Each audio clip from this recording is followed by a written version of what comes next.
Hello everyone, welcome back again to another video on my channel. So today we'll be starting with a new topic in our chapter Socialism in Europe and the Russian Revolution. So in the previous video we left off at liberals, radicals and conservatives and a little bit of the introduction of the chapter.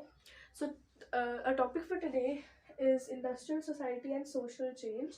So these topics that we'll be studying today and in more lectures after this, few lectures after this, all that will come under socialism in Europe. Okay, so the main topic right now is socialism in Europe. The Russian Revolution part will be starting a little later. So a topic for today right now is industrial society and social change. Okay, so I'll come this side. Okay, so the first thing under this is that in the 19th century things were changing. 19th century. So what was happening in 19th century? Things were changing, and what were these things? We'll just study. We'll just let you know. I'll just let you know. Things were changing in Russia because we're talking about Russia right now. So in 19th century, things were changing in Russia. What were these things? First was industrialization.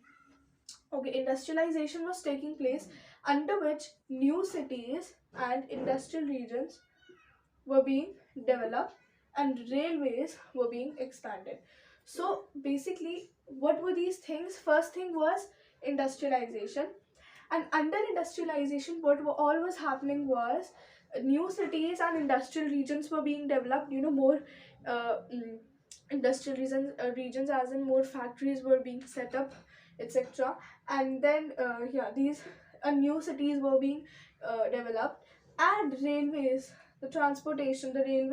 were being expanded under this industrialization. So three things were happening: new cities in and industrial regions were being developed, and railways were being expanded under industrialization. Increase in growth of economy was growing, because when new industrial regions will come up, of course there will be a growth in the economic conditions. But it had drawbacks as well. Now what were these drawbacks? First, there were four drawbacks that we'll be talking about. First was poor wages. That means that the workers, laborers, they were not getting enough wages for the work that they were doing. Okay, so they were getting poor wages. There was long work hours. The often the employers who used to employ laborers, they used to make the laborers work for long hours and instead give them very less wages. Then unemployment was taking place. Okay, and then housing and sanitation problems. Right. Then, while all this was happening, liberals and radicals, they wanted a change. Okay, liberals and radicals wanted a change. Why did they want a change? What was the reason? It was because the liberals and radicals were often property owners themselves. They used to own property. Still, like, why? Because they felt that if their workforce, because they were property owners, they were employing laborers. So they felt that if the workforce, that is the laborers, okay, if the laborers will be healthy and they will be healthy, then the productivity will increase. And when productivity will increase, this will lead an increase in the profits that the factory will be earning. Okay, so liberals and radicals, they wanted a change under this, but they couldn't. Why? This whole point is about that. They couldn't because they had a problem of old aristocracy and conservative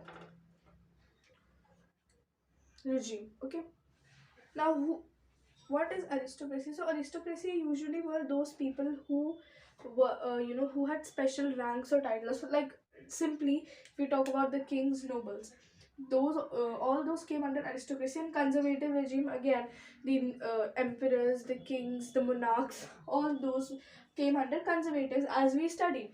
So why were these old aristocracy and conservative regime a problem? Because of course, as we studied, the conservatives didn't want any reform, right? But liberals and radicals did want a change. So this was the problem, the conservatives, and at that time there was conservative regime that was established in Russia. Revolutionary forces of France, Italy, and Germany, and some other countries, they came up together, and they worked together to overthrow the monarchs of their countries, right? So yeah, the revolutionary forces of France, Italy, Germany, and some other countries as well, they came up to overthrow the existing monarchs, right? So as I said, that the revolutionary forces came together to overthrow the existing monarchs. So now people used to talk of nations when they want, when they had to overthrow the monarch.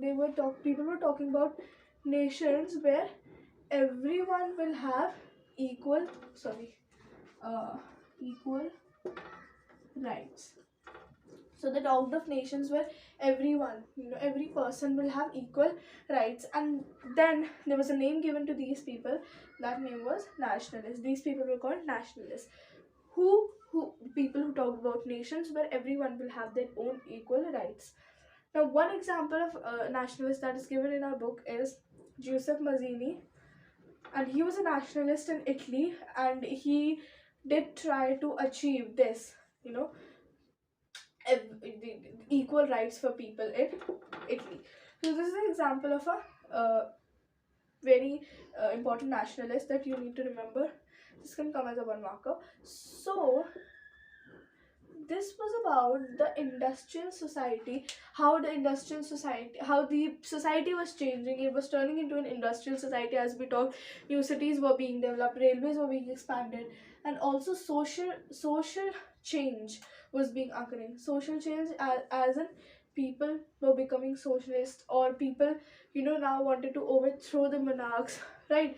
So this was all happening in Russia in the 19th century. Right. So this was it for this topic. In the next video, we'll be learning another new topic after this. So make sure you stay tuned for that. Like this video, then you can give it a big thumbs up and also subscribe to my channel because it's free. And yep, that's for today's video. We'll meet you in my next video. Till then, take care and bye bye.